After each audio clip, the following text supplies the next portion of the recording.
Hello everyone. आज हम बात करेंगे हाउसिंग फाइनेंस सेक्टर से अगेन एक फास्ट ग्रोइंग कंपनी के बारे में।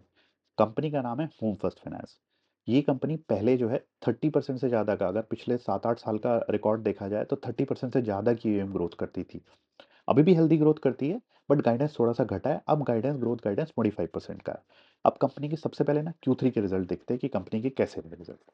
तो asset under management 24.9% year on year growth, अब 25% का टारगेट है, तो लगभग उसी तरीके से है। एएम अगर क्वार्टर ऑन क्वार्टर देखो तो 5% ग्रोथ है, डिस्बर्समेंट में 2% की ग्रोथ है, राइट। ग्रॉस स्टेज 3 थोड़ा सा बड़ा है इनका क्वार्टर ऑन क्वार्टर, बट अच्छी बात क्या है, डीपीडी 30+ स्टेबल है, लगभग स्टेबलाइज हो गया है, लास्ट क्वार्टर के सेम बराबर है, 3.7 के लगभग। बाकी चीज़ की बात करूँ तो पैट भी बढ़ा है इनका 6% से quarter on quarter, year on year तो 44% की ग्रोथ है। आरओए दोनों हेल्दी है, 4% आरओए है और आरओई 13.7 है। तो अच्छा रिजल्ट है अगर अगर सिर्फ इतनी मैट्रिक्स को देखा जाए। अब अगर बात करूँ बाकी इंपॉर्टेंट मैट्रिक्स की, तो बाउंस रेट कंपनी का लास्ट 2-3 क्वार्टर से लगातार बढ़ रहा है। बाउंस रेट क्या होता है, आपकी ईएमआई आपने अगर अकाउंट दिया, अगर उसमें ईएमआई बाउंस होती है तो उसे आप कह देते हैं bounce rate, right. Out of 100 16 are getting bounce. But generally तो लॉजिक ये बोलता है कि अगर आपका बाउंस रेट बढ़ रहा है तो इसका मतलब आपको कलेक्शन में प्रॉब्लम आ रही होगी, आपकी कलेक्शन एफिशिएंसी भी इम्पैक्ट होनी चाहिए। बट कंपनी ने कहा यहाँ पे डाइवर्जेंस आ रहा है, बिहेवियर इशू आ रहा है कस्टमर का। कस्टमर क्या कर रहा है, बाउंस होने के बाद अपने दूसरे अकाउंट से पैसा ट्रांसफर कर देता है। तो बाउंस रेट से ये नहीं पता चल रहा है कि कलेक्शन एफिशिएंसी में इम्पैक्ट आ रहा है, राइट। अब यहाँ पे कलेक्शन एफिशिएंसी इंडिकेटर भी वही बता रहे हैं जो कंपनी का मैनेजमेंट बता रहा है कि देखिए कलेक्शन एफिशिएंसी इंप्रूव हुई है। आप मंथ ऑन मंथ भी देखिए, दिसंबर में 98.5% होगी। So yes, bounce rate is not impacting, अगर आप बोलो आपकी कलेक्शन पे इम्पैक्ट नहीं डाल रहा, राइट।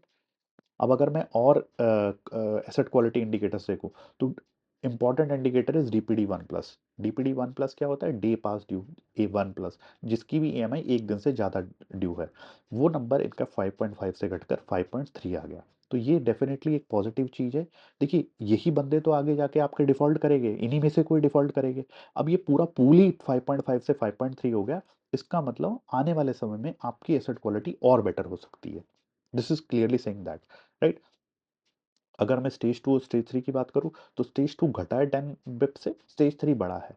लेकिन देखिए अभी स्टेज 3 बढ़ा है, ये वो बंदे हो गए जो पहले डीपीडी 1+ में आए होंगे लास्ट क्वार्टर उससे पहले वाले में, राइट।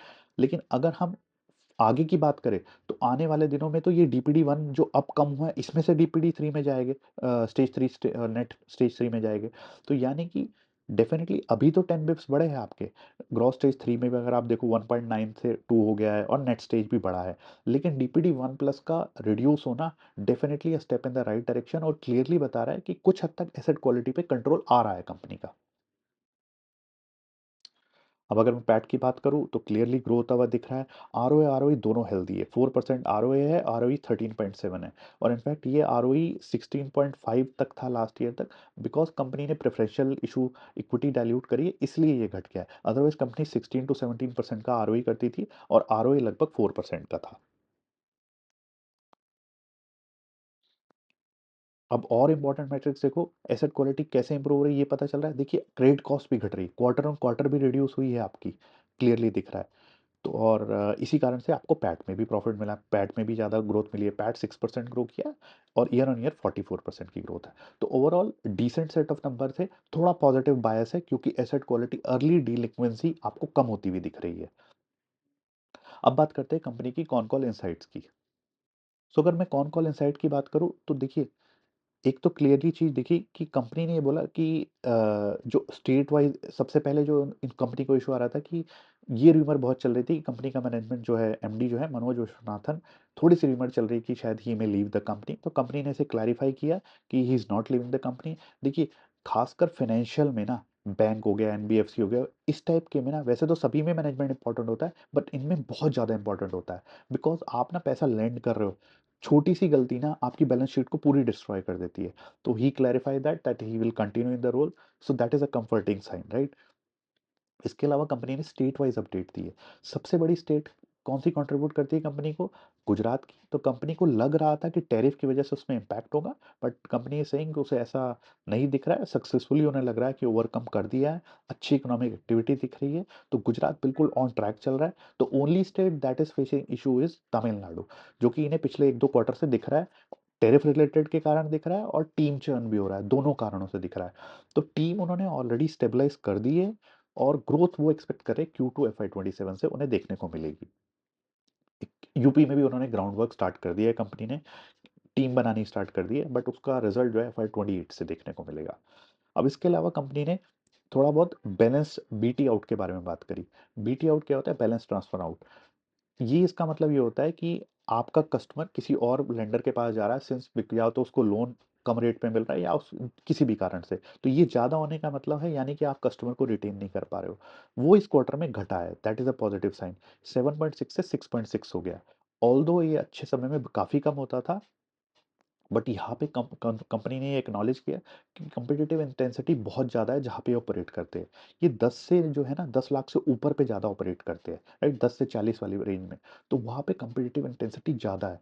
अब मैं बाकी प्लेयर की बात करूँ ना, जहाँ पे अगर इंडिया शेल्टर की बात करूँ, वो सब 10 में भी उनका एवरेज टिकट साइज़ 10 लाख है और वो नीचे भी ऑपरेट करते हैं। वहाँ पे कंपटीशन कम है और वहाँ पे रेट भी ज़्यादा मिलता है।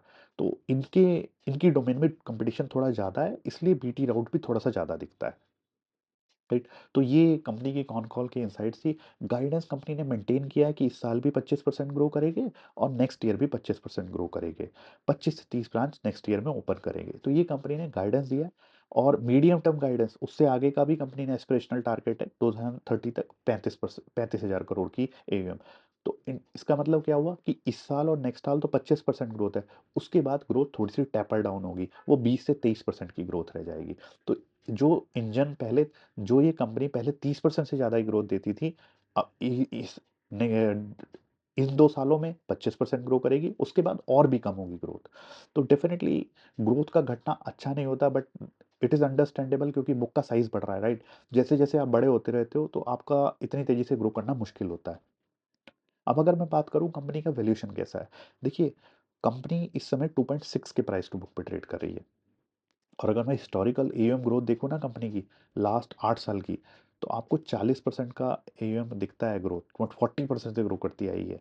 तो काफ़ी हेल्दी ग्रोथ है और आरओई लास्ट ईयर का 16-17%, आरओए 3.5%। तो अच्छी मैट्रिक्स कंपनी करती है ये, बट कंपनी ने डेफिनेटली गाइडेंस घटाया है। अब कंपनी फास्टेस्ट ग्रोइंग नहीं रहेगी। 25% की ग्रोथ का टारगेट इस साल है, नेक्स्ट ईयर, और उसके बाद तो और भी कम है। और बिकॉज़ उस समय में जब अच्छी ग्रो करती थी पिछले 7-8 साल में, तभी इसी कारण से इसको जो प्राइस टू बुक मिलता था ना लास्ट 5 साल में, मीडियन की बात करूँ तो 4.1 था, पीक पे तो 5 से भी ऊपर का मिला। तो क्या उस लेवल का प्राइस टू बुक मिल सकता है? कहना बहुत मुश्किल है, बट हाँ, फास्टेस्ट ग्रोइंग प्लेयर नहीं रह गया। रिस्क रिवार्ड फेवरेबल लगता है क्योंकि 25% भी one of the fastest growing ही बोला जाएगा। हाईएस्ट नहीं है, इससे ज़्यादा भी ग्रो करने वाले प्लेयर है जैसे इंडिया शेल्टर है, बट हाँ, एक अच्छा growing player 25 is not a less growth, right? For next 2 years. Risk reward यहाँ से फेवरेबल लगता है, बट अगर आप बेस्ट प्लेयर की बात करोगे, high growth player, highest growth की, तो वो इंडिया शेल्टर लगता है। वहाँ पे रिस्क रिवार्ड थोड़ी-सी ज़्यादा बेटर लगती है क्योंकि सेम प्राइस टू बुक पे ट्रेड कर रहे हैं और रिस्क रिवार्ड वहाँ पे थोड़ा-सा बेटर लगता है। ऑल्दो आप इसे किसी रिकमेंडेशन की तरह ना लेना, just take it from a educational point of view. आप बताइए आपका क्या व्यू है Q3 के रिजल्ट के बारे में, होम फर्स्ट फाइनेंस के? और अगर आपको ये वीडियो पसंद आए तो लाइक, शेयर और सब्सक्राइब कीजिए। Thank you.